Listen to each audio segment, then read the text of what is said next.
एक गांव के बाहर एक सुनसान जगह थी। वहां एक चुड़ैल रहती थी। चुड़ैल का अपना एक बागान था जहां वो सब्जियां उगाती थी, पर दिन में वो चुड़ैल आम औरतों की तरह ही रहती थी। वाह, क्या सब्जियां उगाती हूँ मैं! मेरी जैसी सब्जी कोई नहीं उगा सकता। अब ये पूरा गांव मेरे हक में होगा। फिर वो चुड़ैल आम औरत की तरह एक टोकरी में सब्जी भर के गांव में बेचने निकल पड़ती है। अरे ओ सब्जी वाली, जरा सब्जी तो देती जाओ। इतनी नखरे में कहाँ जा रही है बिना सब्जी दिए? बस आपके पास ही आ रही थी। ले लो, जो सब्जियां चाहिए सस्ती दे दूंगी। फिर कुसुमा सब्जी वाली चुड़ैल से सब्जी ले लेती है। अंधेरा होते होते सब्जी वाली वापस अपने घर जाने लगती है। घर पहुंचते पहुंचते अंधेरा हो जाता है और वो अपने असली रूप में आ जाती है।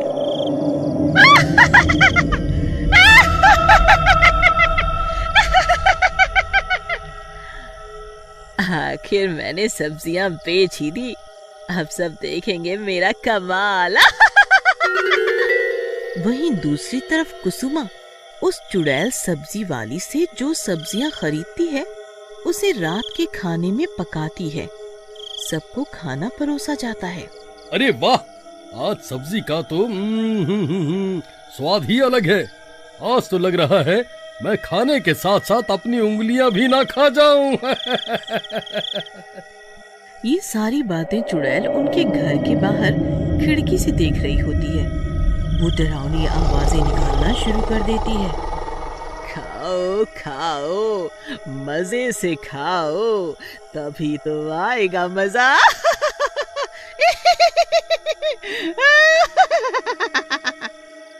खाना खाने के बाद जैसे ही राकेश के कान में उस चुड़ैल की आवाज पड़ती है, राकेश अजीबोगरीब हरकतें करने लगता है। राकेश का शरीर ऐंठने लगता है और वो कुसुमा को गुस्से से देख रहा होता है। यहाँ मेरे पैर दबा ठीक से। पड़े पड़े चर्बी चढ़ती जा रही है तुझे। पति की सेवा नहीं कर सकती तू? अरे ओ नवाब, दिमाग तो ठीक है ना तुम्हारा? मैं पैर दबाऊं तुम्हारे? ज़बान चलाएगी ज्यादा? बोल, चल चुपचाप पैर दबा मेरे, जब तक मैं सो ना जाऊं। कुसुमा राकेश का खौफ खाकर चुपचाप उसके पैर दबाने लगती है। अरे वाह, ये तो कमाल ही हो गया। लड़ो लड़ो तुम दोनों आपस में। जितना तुम लड़ोगे उतनी ही मेरी शक्ति बढ़ेगी।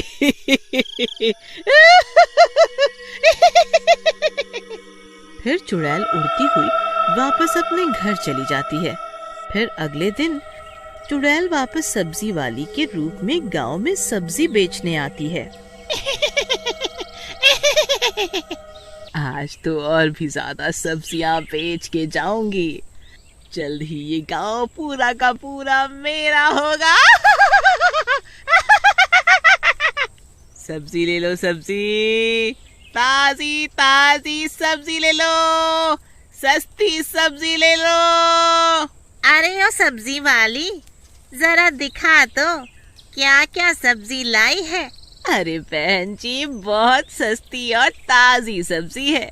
एक बारी खा के तो देखो, याद करोगी मुझे। फिर रमा उससे सब्जियां ले लेती है। इसी तरह और भी घर की औरतें उस चुड़ैल सब्जी वाली से सब्जियां ले लेती हैं। रात होने पर चुड़ैल रमा की छत के ऊपर से उनके घर में देखती है और डरावना माहौल बनाने लगती है। अजी, आज का खाना मैंने आपकी पसंद से बनाया है, जरा खा के तो बताइए कैसा लग रहा है। अरे भाग्यवान, तुमने बनाया है तो अच्छा ही होगा, इसमें कोई शक नहीं है। पर खाना खाते ही जैसे वो भी चुड़ैल की आवाज सुनता है, उसके हाव भाव बदल जाते हैं, उसकी आंखें लाल हो जाती हैं और वो रमा को पीटने लगता है। अजी, आप ये क्या कर रहे हो? मैंने क्या किया है? छोड़ो मुझे। अजी छोड़ो ना, छोड़ो मुझे। बहुत समझदार समझती है खुद को, मुझे पागल समझती है। कितना मजा आ रहा है। अब तो ये सब रोज होगा, वो भी हर घर में। अगले दिन, अरे रमा बहन, तुम्हारे ऊपर ये निशान कैसे हैं? चोट लगी है। अब क्या बताऊं बहन, मेरी तो किस्मत ही फूट गई। पता नहीं मेरे पति को अचानक क्या हो गया, मेरे साथ मारपीट करने लगे। अरे बहन, मोहन भैया तो कितने गऊ आदमी है, वो कैसे? पर इसमें कोई शक नहीं है, 2 दिनों से मेरे पति का रवैया भी बदल गया है। वे मेरे साथ ज्यादती करने लगे हैं, हर वक्त लड़ते रहते हैं। उन दोनों की बातें सुन के वहाँ और भी औरतें रोती हुई आती हैं।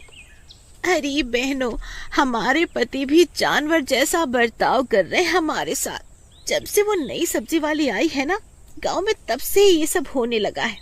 बात तो सही कहती हो तुम बहन, सच जानने का मेरे पास एक उपाय है, आ जाने दो उसे। शाम होते ही वो चुड़ैल सब्जी वाली फिर आती है सब्जी बेचने।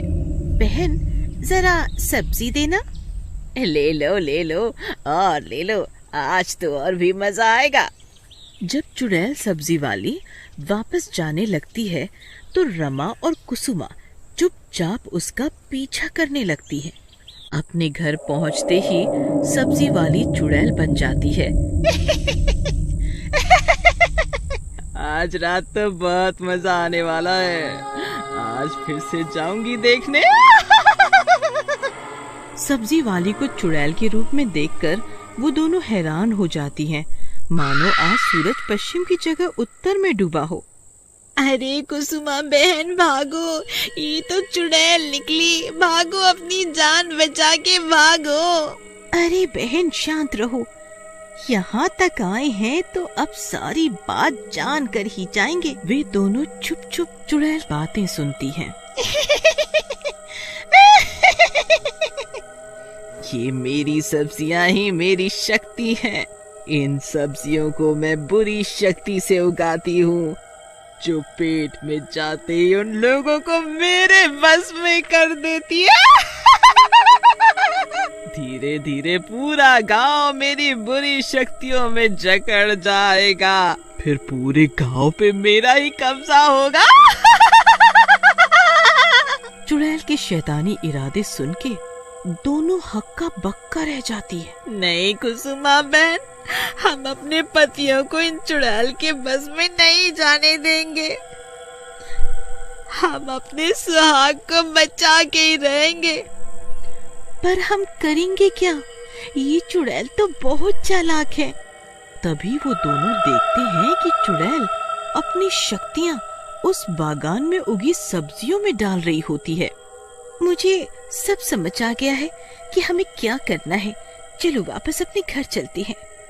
अगली सुबह चुड़ैल सब्जी वाली बनके सब्जियां बेचने गांव आती है। वहाँ रमा और कुसुमा एक आदमी के साथ उसके बागान पे पहुँच जाती है। ठीक है बिटिया, तुम दोनों के इरादे इतने पक्के हैं कि तुम लोगों के पतियों पे कोई बुरा साया नहीं टिक सकता।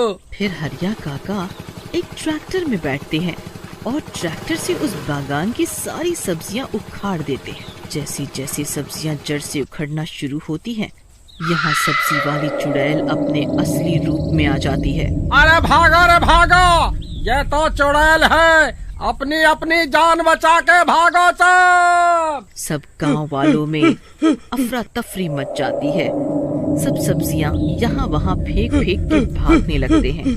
पर ये क्या, चुड़ैल तो खुद ही बेचैन होने लगती है। अरे नहीं, ये नहीं हो सकता। मैं कमजोर नहीं बन सकती। नहीं। चुड़ैल भागते भागते अपने सब्जियों के बागान की तरफ आती है। भाग जाओ यहाँ से, मैं कहती हूँ भाग जाओ मेरे बागान से। मेरी सब्जियां ही मेरी ताकत है। हटो वहाँ से, हटो, वरना मैं एक एक को खा जाऊंगी। अब तू हमारा कुछ नहीं बिगाड़ सकती। तुझे क्या पता एक पत्नी की ताकत क्या होती है। एक पत्नी अपने पति को यमराज से भी वापस ला सकती है। और देखते ही देखते पूरा बागान तहस नहस हो जाता है और सब्जियों के साथ साथ चुड़ैल भी नष्ट हो जाती है।